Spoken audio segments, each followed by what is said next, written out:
Hello mga kasari! Welcome again sa aking vlog. Yan. In this video mga kasari ay i-share ko naman sa inyo yung tipid na paggawa ng ating ice candy. Yan. So tipid siya pero masarap siya mga kasari. Yan. So ito ay malimit ko nang ginagawa at talagang pag summer ay gumagawa tayo ng pangbentang ice candy. Yan. So dahil sa dalawang main ingredient natin ay mapapagbenta lang natin siya sa murang halaga. Yan.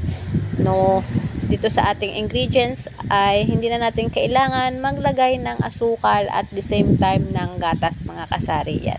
So talagang low budget itong ating recipe mga kasari. Yan. Masarap siya mga kasari kahit na ito lang ang gamit natin. Yan. So nasubukan na ito mga kasari kaya ituturo ko na sa inyo kung paano natin siya gagawin. Yan. So yan nga pala yung kakalabasan ng ating ice candy kapag tumigas na yan. Yan yung ating benamano, ang aking chikiting. Yan. So makikita nyo mga kasari na hindi siya parang yellow. Yan. So may secret tayo dyan kung paano magiging malambot ang ating pagka-ice candy. Yan. So yan yung ingredients na ating gagamitin lang mga kasari. Yang Enjoy Milk Chocolate Powder. Yan. So 500 grams siya mga kasari. Pero ang gagamitin ko lang dyan ay kalahati ng 500 na 250 grams lamang. Yan. So, sunod na ingredients natin ay cornstarch mga kasari. Yan lang yung pinaka main ingredients natin. Yan. So, umpisahan na natin. Maglagay lang tayo ng 250 grams na Enjoy Milk Chocolate Powder. Yan.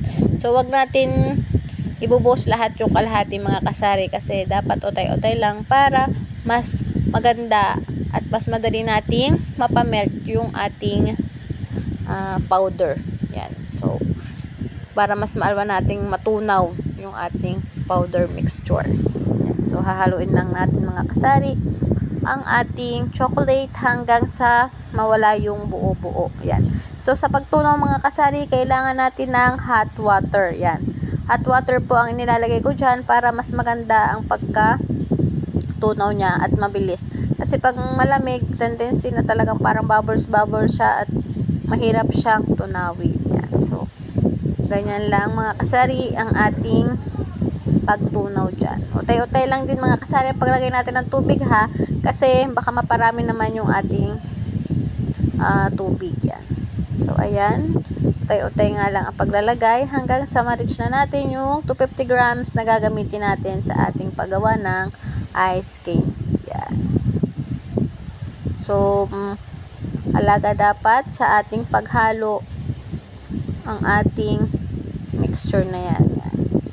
So, ayan. At pag nakita natin na medyo wala na yung mga bubbles, pwede na natin lagyan yan ng tubig. Yan. So, ano na po yan? Warm water na po yan. Ang tubig natin sa gripo, basta malinis, ay pwede na po yan. So, 15 cups ng water po ang inilalagay ko dyan mga kasari. Yan. Bawat lagay ng tubig ay halo din po ang ating gagawin. Yan. Lagyan lang natin ng 15 cups ng tubig. Yan. So, tamang-tama ang ating paggawa ng ating ice candy dahil napakainit na mga kasari at talagang summer na ang datingan ng init ng panahon mga kasari. Yan. So, dahil low budget nga ito ay mas mabilis nating mapapagbenta ang ating ice candy sa murang halaga. Yan. So, ang pagbebenta ko nito mga kasari ay 3 pesos lamang. Ayan. So, pag nakita natin na ganyan na yung texture, medyo ano na siya, ma-clear na. So, doon na natin ilalagay yung ating cornstarch. Yan. Sa pagtunaw ng cornstarch mga kasari ay hot water din ang ating gagamitin dyan para mas mabilis matunaw ang ating cornstarch. Yan. So, yung iba, inuuna muna yung pagpapakulo ng cornstarch bago ilagay yung flavor ng ating gagamitin. Pero ako, mas bet ko na tunawin muna natin yung ating gagawing flavor bago ko ilagay ang ating cornstarch. Yan. So, yan yung sekreto ng pagiging mayagas-yas na ice candy. Yung parang hindi siya, yung tipong hindi siya yellow pag sinupsop natin mga kasari. Kasi nakapag-try ako ng ganun. Nakapag-try ako na walang cornstarch at talagang napakatigas at parang yellow lang yung kinakain natin. Naiiwan yung yellow at yung Basta na hindi siya maganda pag walang cornstarch. So, yan. Pagkatapos natin lagyan ng cornstarch mga kasari ay papakuluan lang natin to ng saglit sa mainit na apoy mga kasari yan. So, yun yung technique natin para maluto at mas maging maganda ang texture ng ating ice candy mga kasari yan.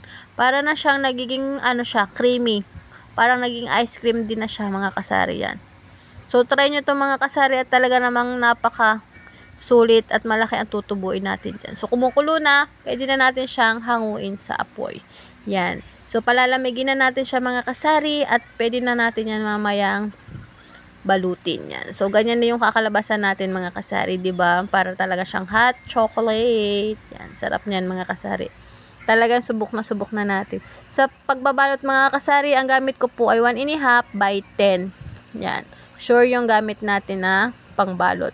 So, ang sukat ng aking ice candy mga kasari ay kalahati lamang po ng plastic. Yan. So, kailangan ay magaling tayo magtansya sa ating pagbabalot. Yan. So, pang 3 pesos nga po ang pagbebenta natin dyan. So, kalahati lamang po ng ating plastic ang ating gagawin. Yan. So, bali sa 250 grams mga kasari ay makakapagpalabas po tayo dyan ng 40 to 42 piraso ng ice candy. Yan. So, marami-rami na din yan mga kasari. At kung kukwentahin natin mga kasari, ang magagawa natin sa 500 grams ay 42 times 2 ay 84 na piraso. Tapos, itatimes natin sa 3. So, meron tayong kita na 252 bawat 500 grams ng Enjoy Milk powder. Yan. So, hindi na masama mga kasari kasi medyo malaki na rin ang ating tutubuin dyan. So, sabihin natin, kagaya ko, yan. So, minus natin yung ating puhunan. Meron tayong 142 pesos minus yung ating plastic na 6. Tapos, yung aking nagamit na cornstarch na 8 pesos. Yan. So, meron pa rin tayong tutubuin na 128. Yan. Sa 500 grams na ating paggawa ng ice candy. Yan. So, nakakagawa ako mga kasari ng 3 beses sa isang linggo.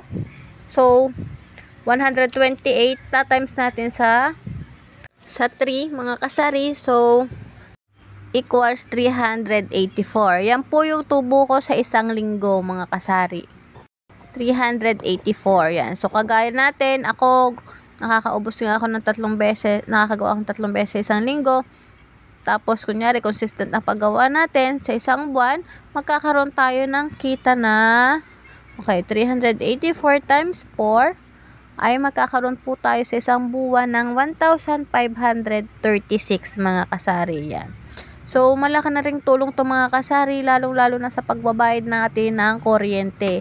Sobrang init po ngayon, so mas mataas yung bill. Dapat, meron din tayong ways kung paano ba tayo less at makakakuha ng pandagdag pangbayad sa ating kuryente. Yan.